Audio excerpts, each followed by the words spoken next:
অন্যায় যে হয়েছে, অর্থনৈতিক অন্যায় হয়েছে, এটা নিয়ে তদন্ত চলছে। আপনিও দেখছেন, আমিও দেখছি, সংবাদ মাধ্যমে আসছে।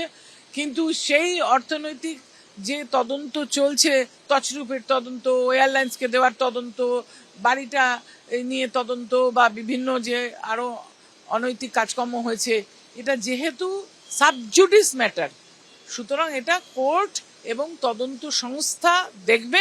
আমার এতে বলার কিছু নেই। সুপ্রিম কোর্টে অ্যাকাউন্ট ফ্রিজ মামলায় স্বস্তি পেল না কালীঘাট তৃণমূল। এদের বক্তব্য জানতে চাইল সর্বোচ্চ আদালত। দল চালাতে রোজকার খরচের জন্য টাকা তুলতে চায় কালীঘাট তৃণমূল। বাঁচার জন্য দলের অক্সিজেন চাই, রোজকার খরচও চালানো যাচ্ছে না। আরও 36টি পৃথক অ্যাকাউন্ট ফ্রিজ করা হয়েছে। 215 জন কর্মীর বেতন দেওয়া যাচ্ছে না। সওয়াল কালীঘাট তৃণমূলের আইনজীবী কপিল সিব্বলের। ইডির কি বক্তব্য জানতে চায় সুপ্রিম কোর্ট। 11ই আগস্ট সুপ্রিম কোর্টে মামলার পরবর্তী শুনানি।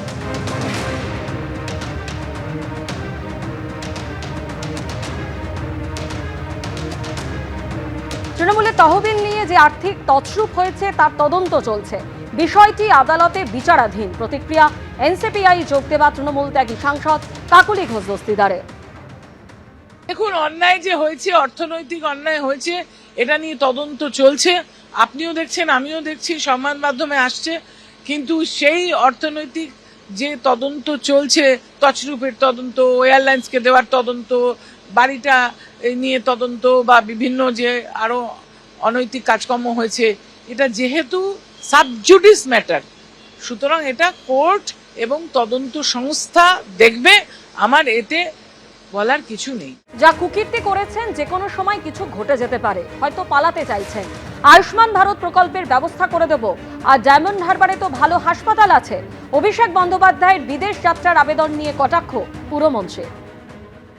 পালাতে চাইছে বোধহয়, পালাবার কোনো জানে যে যা মোটামুটি কীর্তি করে রেখেছে, কুকীর্তি, তাতে যে কোনো সময় যা কিছু ঘটতে পারে।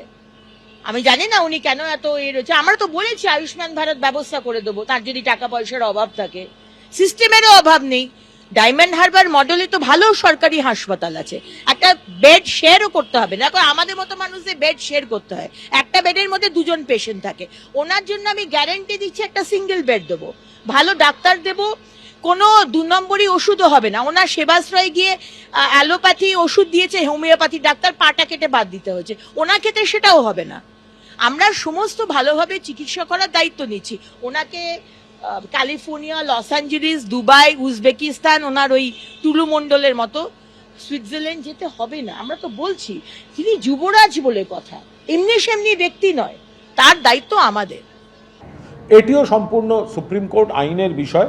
অভিষেক বন্দ্যোপাধ্যায়ের চোখে মারাত্মক চোট আছে, সেটা সবাই জানেন, এবং সেটা একেবারে একটা ব্যতিক্রমী চোট। অর্থাৎ চোখের মণিটা যে সূক্ষ্ম হাড়গুলির উপর থাকে, সেই হাড়গুলি চুরমার হয়ে গেছিল।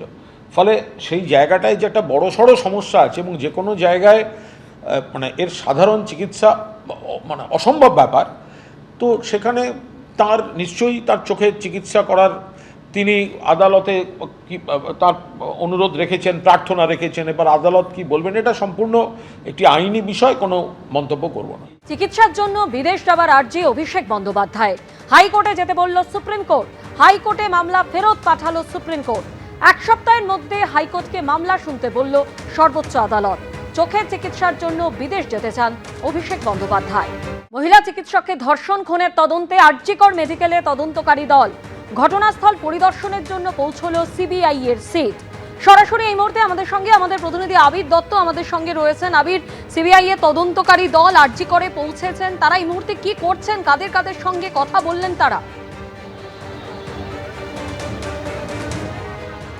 দেখো, এই ঘটনা জানার পরে যে ঘটনাস্থল যেখানে তদন্ত করার জন্য পুলিশ প্রথমে যায়, পরবর্তীকালে সিবিআই যায়, সেই জায়গা যেমন খতিয়ে দেখা হচ্ছে, তার সঙ্গে যে জায়গা ভেঙে দেওয়া হয়েছিল বলে বারবার করে অভিযোগ উঠেছিল, এবং সেই জায়গাগুলো সমস্তটাই কিন্তু খতিয়ে দেখার জন্য ইমার্জেন্সির এই যে পুরনো বিল্ডিং যেখানে এই ঘটনা, সেখানে এসে পৌঁছেছেন।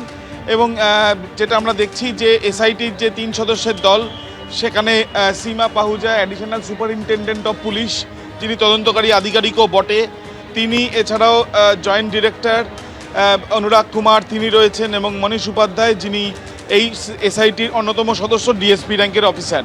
এই মনীষ উপাধ্যায় তিনি আরজি করের যে দুর্নীতির যে তদন্ত হচ্ছে সেই তদন্তে তিনি তদন্তকারী আধিকারিক। 3 জন অফিসার যারা এসআইটির সদস্য তারা ছাড়াও আরও বেশ কয়েকজন অফিসাররা উপস্থিত রয়েছেন। কিছুক্ষণ আগে তারা এসে পৌঁছেছেন, 2:40 নাগাদ তারা এসে পৌঁছন। এবং আমরা দেখেছি এর আগে শিয়ালদা আদালতে সিবিআইয়ের তরফ থেকে স্ট্যাটাস রিপোর্ট জমা দেওয়া হয়েছিল এবং তারা জানিয়েছেন যে 20টি ভলিউমে 1000-এর উপরে নথি রয়েছে যেটা তারা খতিয়ে দেখেছেন। এখন তারা বিভিন্ন জায়গা থেকে অন্য কিছু সূত্র পাওয়া যায় কিনা সেটা চেষ্টা করছেন। পরিবারের সদস্যদের সঙ্গে তারা কথা বলেছিলেন এবং পরিবারের সদস্যদের সঙ্গে কথা বলে তাদের যে বিষয়গুলো সেগুলো তারা শোনার চেষ্টা চালাচ্ছেন। পরিবারের তরফ থেকে বারবার করে যেটা প্রশ্ন তোলা হয়েছিল আদালতে এবং শেষ যেদিনকে শুনানি হয়েছে সেদিনকেও তোলা হয়েছে যে নির্মল ঘোষকে কেন গ্রেপ্তার করা হয়নি। আরজি করে যেখানে এই ঘটনা ঘটেছে, নির্যাতিতার সাথে যারা উপস্থিত ছিল শেষ পর্যন্ত তাদেরকে হেফাজতে নিয়ে কেন কোনো রকমভাবে প্রশ্ন করা হয়নি বা সেই বিষয় নিয়ে সিবিআই কী ভাবছে তারা কিন্তু প্রশ্ন করেছিলেন পরিবারের সদস্যের আইনজীবী। এছাড়াও সেখানে বলা হয়েছিল যে এফএসএল-এর যে রিপোর্ট রয়েছে, যে স্যাম্পেলগুলো সেগুলো পরিবর্তন করা হয়েছে সেরকমও অভিযোগ উঠেছে এবং তার সাথে অভয়ার মা তার বয়ান নেওয়ার জন্য কিন্তু বলা হয়েছে। কিন্তু যেটা এই স্ট্যাটাস রিপোর্টে উল্লেখ করা হয়েছিল, পরিবারের সদস্যদের সাথে কথা বলা হচ্ছে, তাদের যে অভিযোগগুলো সেগুলো দেখানো হচ্ছে। অভিজিৎ দাসকে একবার বলছি দেখানোর জন্য, বাইরে আমরা দেখি সিআইএসএফের জওয়ানরা রয়েছেন, ভেতরে কিছু পুলিশের অফিসাররাও রয়েছেন। কিছুক্ষণ আগে যখন এখানে অফিসাররা ভেতরে প্রবেশ করেন তারা কিছু বলেননি এবং প্রায় 1 ঘন্টা অতিক্রান্ত হতে চলেছে। এখনো পর্যন্ত ঘটনাস্থলের অর্থাৎ পিও সেই জায়গাতে কিন্তু যে পর্যবেক্ষণের কাজ তারা করছেন। যে তদন্ত এর আগে সীমা পাহুজা থাকাকালীন যেটা হয়েছে, এর পরবর্তীকালে একাধিক অভিযোগ তোলা হয়েছে পরিবারের সদস্যদের তরফ থেকে যে তদন্ত যে প্রক্রিয়ায়, যে ধারাতে, যে গতিতে হওয়ার কথা সেইভাবে কিছুই হয়নি বলে অভিযোগ তোলা হয়েছিল। সেই পরিপ্রেক্ষিতে এসআইটির দল এখন কি তাহলে পারবে আরজি কর হাসপাতালে ধর্ষণ খুনের ঘটনায় যে তদন্ত, পরিবারের সদস্যরা যে অভিযোগ তুলছেন যে তদন্ত সঠিক পথে হয়নি, এবার কি সঠিক পথে সেই তদন্ত নিয়ে যেতে পারবেন যেটা পরিবারের অভিযোগ, এখন সেটাই দেখার। ধন্যবাদ আদি। এবিপি আনন্দ, এগিয়ে থাকে, এগিয়ে রাখে।